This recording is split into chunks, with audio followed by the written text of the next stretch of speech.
Hello, my name is Juzer Jangbarwala. I'm a chemical engineer and I have 15 or so patents in the chemistry field. I also have about 12 pending patents in the same fields.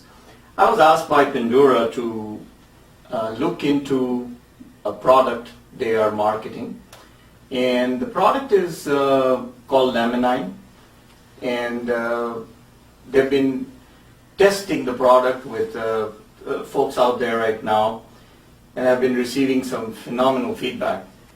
But I was asked to look at it from a more technical perspective, perhaps more like an engineering aspect rather than like a medical doctor. Perhaps the mechanisms of how these things are working and why these testimonials are creating such an excitement around.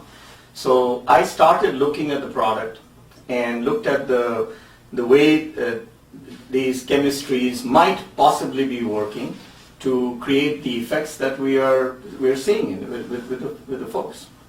The basic ingredient in Laminine is a very interesting product, which is an extract of a 9-day incubated, fertilized chicken egg. What's the significance of the 9-day? That was my first question. So I looked at what is it that's in an egg that on the 9th day changes.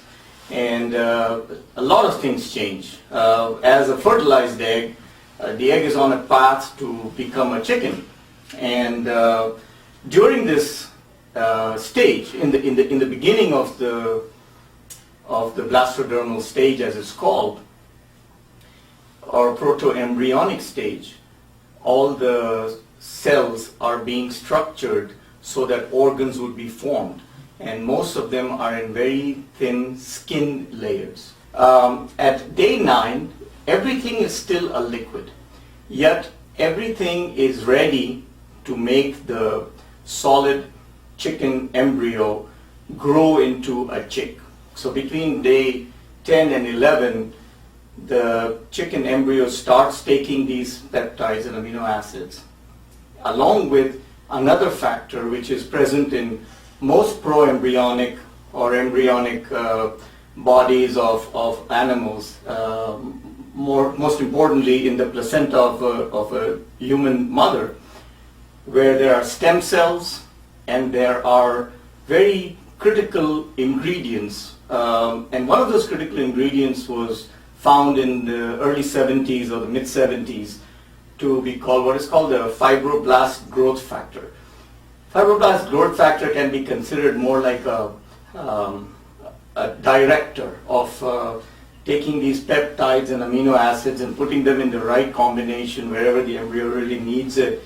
So the first thing that goes into the embryo's solidifying body is the fibroblast growth factor, and then it sucks all the peptides and creates what we call life, and basically the chicken starts growing. And so the most optimum time to take this nutrition out of an egg, and it so happens that the fibroblast growth factor, the particular fibroblast growth factor that is in this egg that has been tested, of course there are many types of fibroblast growth factors, and probably most of them are in this liquid, but research shows us that a basic form of fibroblast growth factor 2 is seen to, they have tracked it down from day 9 to day 13, and it changes from the liquid to the solid. So that was the fundamental start of the formulation that makes up Laminine. And we continue from that to look at what do short peptides and what do amino acids and what do they do for us as a human body. This is a chicken egg that we're talking about. So during the research I found that very interestingly there are two schools of researchers. One is just researching the amino acids and the peptides and all those things and how they affect the brain. And the other research section that I saw was people who were just concentrating on the fibroblast growth factor. My attempt is to try to explain how these two things work together. It could be very simple to be able to check the end point, the final function of an amino acid or a peptide, because in these experiments, most of the times, in vitro experiments, the amino acid is fed right to the source, right to where you want it to do something, to the neuron or whatever. And that's okay, but between the time when you pop a pill, for lack of a better word, and the amino acid has the ability to travel through the acidic pathway of your stomach and all, it may not reach that end point in one piece, or even if it reaches, does it have the rest of the structures that are needed? Other components that we know are already there in this proto-embryonic stage fluids. Will they be there to repair or do any sort of nutrition for the neurons or for the brain in general? We don't really know that by themselves. So the approach that Pendura has taken has been to let's not guess and second guess nature. Let's see if whatever is in a confirmed fluid that for millions of years has been supporting life, has been creating life, has been making solid bodies out. Let's take that fluid and preserve it and freeze dry it. And let's start with that. And that's what I believe is the strength. There are millions of, maybe not millions, thousands of companies that will sell you specific amino acids. For example, my research showed that carnosine is very good for lesions, and carnosine is good for healing wounds and so on and so forth, blood pressure regulation, recovering from a stroke, weight control, cortisol control.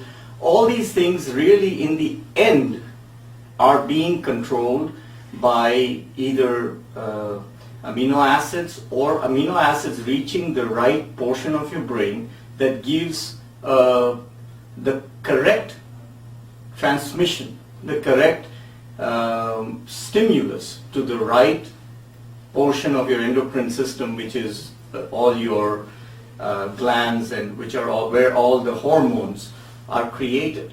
But if that was so simple, then we would see effects like what I've been told Laminine users are showing all over the place, and certainly we don't. In fact, most of the medical community will hesitate to endorse, even though they know that in the end a particular neuron is nourished by a particular amino acid or a particular peptide. They are not sure if you take it as a pill, if it'll ever make it to that. So they don't. They will always tell you things like it couldn't hurt. So it is important then in the 1960s, in the early 60s, they discovered that within the brain, in the hypothalamus region, there's a whole bunch of, they discovered a lot of neural stem cells, which means that the brain is very focused on keeping itself, from an evolution standpoint, the brain wants to survive. And because it's a lot of cholesterol and fat, it is a natural tendency for humans to eat fat, for example. So the brain has a lot of neural stem cells ready to repair. And what it needs is the right combination of the peptides and the growth factor. And from this started more research about how are these stem cells fed. And like I just mentioned to you, hundreds of papers have been written on the fibroblast growth factor, and it turns out that if you put in vitro stem cells and you put the fibroblast growth factor, basic fibroblast growth factor, the stem cells really nourish. And on top of that, if there are the short peptides, the right type of peptides, the stem cells nourish into and multiply, and they can cultivate these stem cells.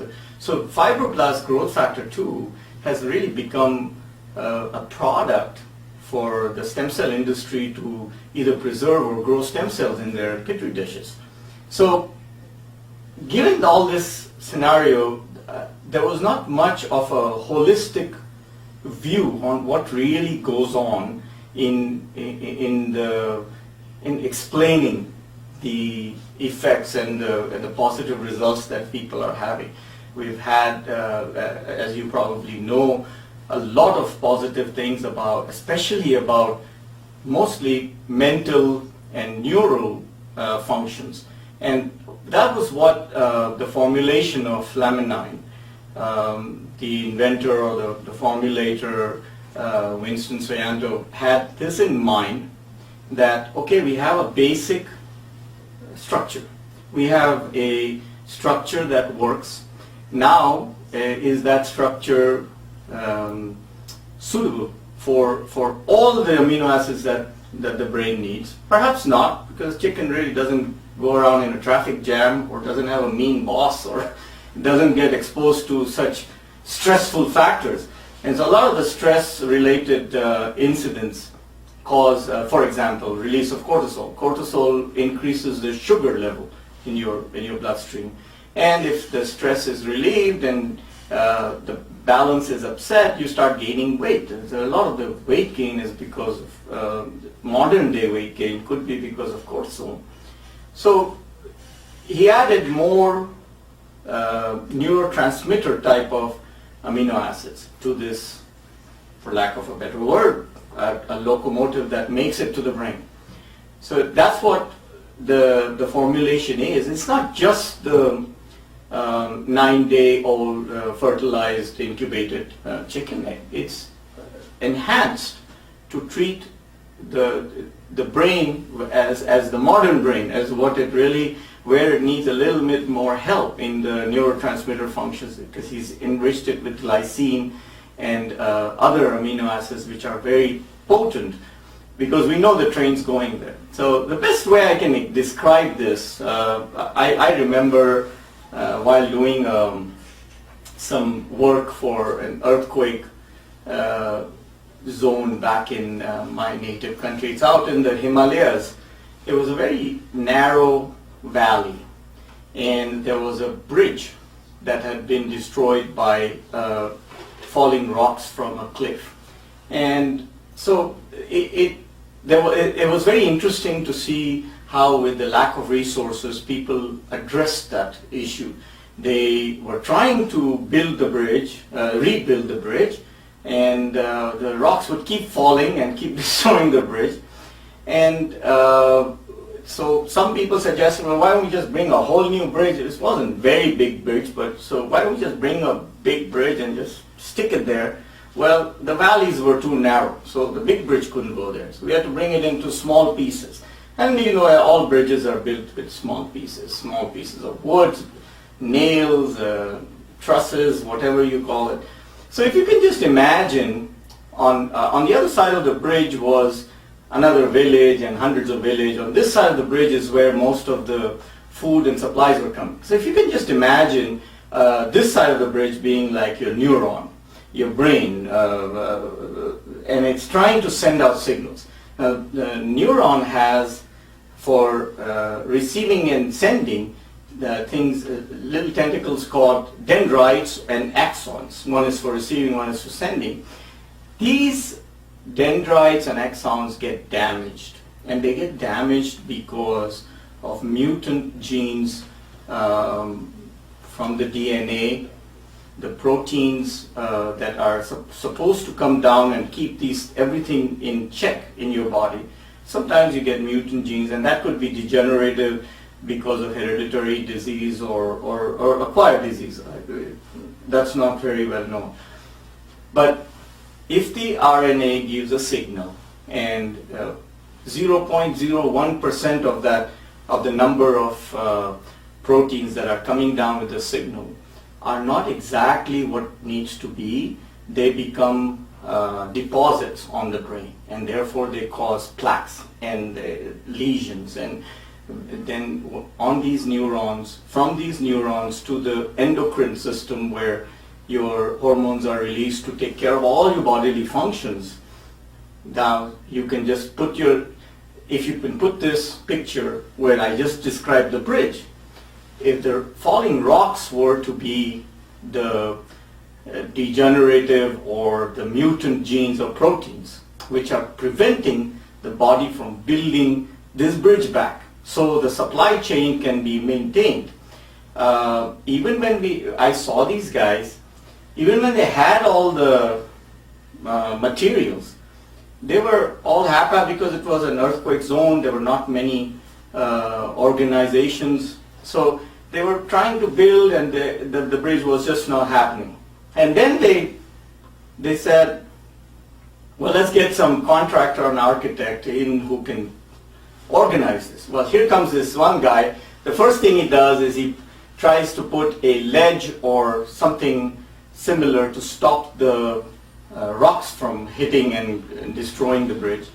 So this was one function that even in the fibroblast growth factor has been discovered, that it actually destroys the mutant genes, especially in Alzheimer's and Huntington's disease. And it is a very powerful, several powerful research papers that I read that suggest that the stem cells are there at the brain.